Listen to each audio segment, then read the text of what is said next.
அரிசி களைஞ்ச 3வது தண்ணியில் ஒவ்வொரு காயாக ஆட் பண்ணிக்கலாம்.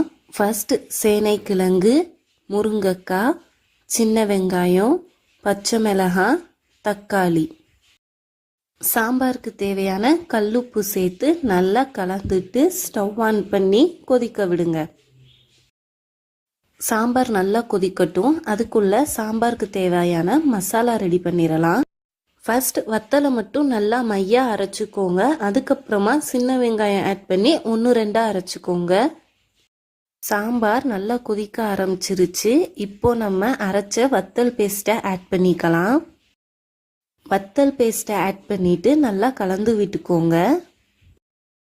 மிக்ஸியை அலசி அந்த தண்ணியவும் ஆட் பண்ணிக்கலாம். நம்ம இதில் சாம்பார் பொடியோ வத்தப்பொடியோ எதுவும் ஆட் பண்ண போகிறதில்ல. வத்தல் பேஸ்ட்டை ஆட் பண்ணி ஒரு கொதி வந்ததும் கரைச்சி வச்சுருந்த புளி